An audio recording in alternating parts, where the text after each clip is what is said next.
There are 3 types of relationships I cultivate in my life. Those who look up to me, those I look up to, like a mentor, and those I grow with. This person was none of the 3. Yet, I decided to spend time trying to cultivate a friendship with someone that God did not align me with. Journaling Aloud with Ivory Channell. Journal entry, the expectation to compromise. I was writing in my journal, and this moment came to my mind. It was something that happened, a situation a couple years back. Let me tell you about it. Well, one day, while I was addressing a seated room of people, this random person walked into the room, interrupted my speech, and started to make demands. It was a bit startling, but I smiled and told them I could attend to them when I was finished. Well, they did not accept the smile or the kindness at all. They continued to make their demands. It was quite astonishing because I had never seen something like that before. Someone who didn't read the room or respect anyone in the room. But the person just continued until everyone in the room kind of felt a bit uncomfortable and started asking, "Who is that? Are they okay?" By all standards, I wrote the person off as being maybe having a challenge in their own lives and they needed prayer.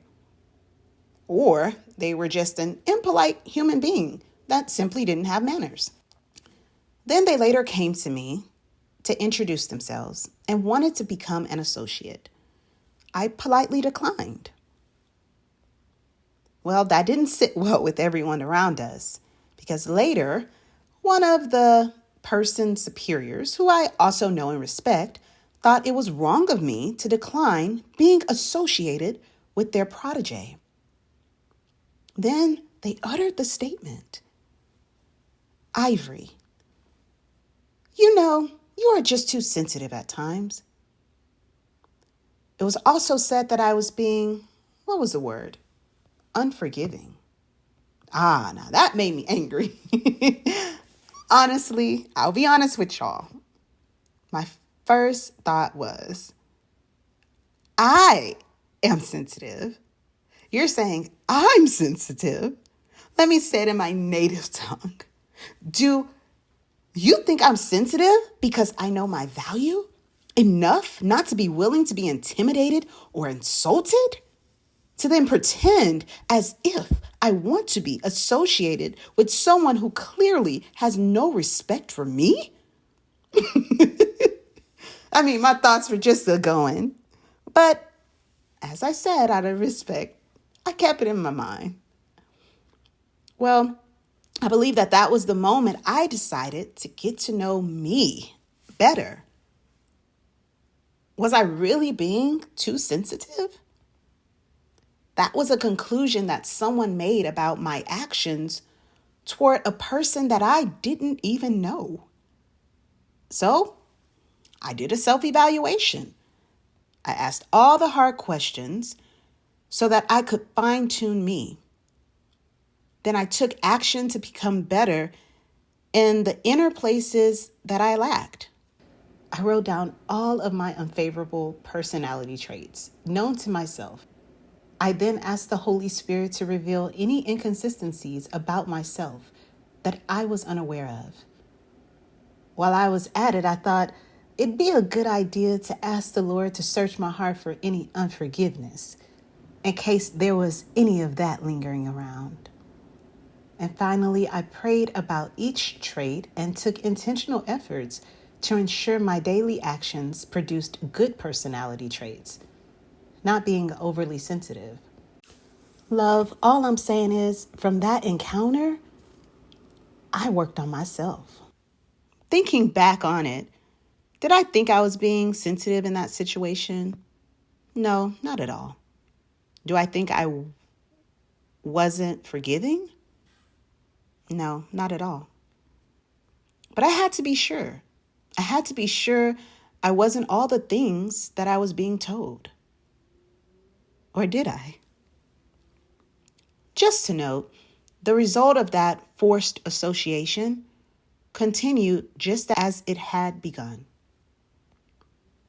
During the span of that relationship, I learned never to feel guilty about not allowing someone to make me feel less than I know God made me to be. If God doesn't intimidate me or throw insults or demean me, why should I allow you? That, ladies, is not a healthy association. However, I walked away never forgetting what was concluded about me at the very beginning. Ivory, you're just too sensitive at times. With that statement, I realized I had allowed myself to compromise.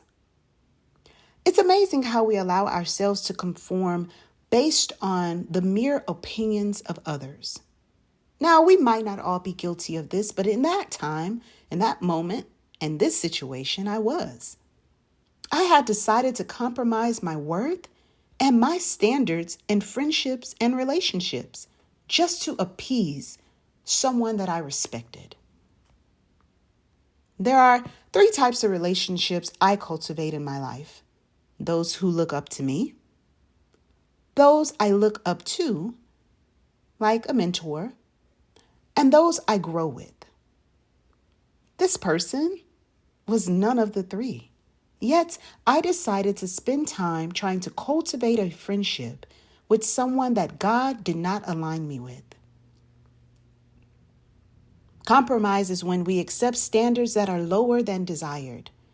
Another definition is to weaken a reputation or principal value due to pressures by accepting standards that are also lower than is desired. Now, don't get me wrong. Compromise is a skill that can be used for good. Like when we compromise to get a result of peace instead of getting our own way. Or in the Bible, in Daniel chapter 1, verse 8 through 14, when Daniel worked out a compromise with Babylonians concerning their diet, which I believe that birthed the very well-known Daniel fast. Girl, don't quote me if I'm wrong. But this type of compromise is different. In my situation, this type of compromise can be compared to 2 Corinthians chapter 18. Read about it, girl. You get some time, okay? It was when King Jehoshaphat entered into compromise with King Ahab, which almost cost him his life. The moral of the story is, we all have the freedom to choose relationships in our own lives that do not require reducing ourselves to a lower standard just to manage it. God is a God of relationship, and I believe He wants us to have healthy relationships with divine destiny helpers, divine destiny advancers, divine friendships that will grow us and groom us with love and in love.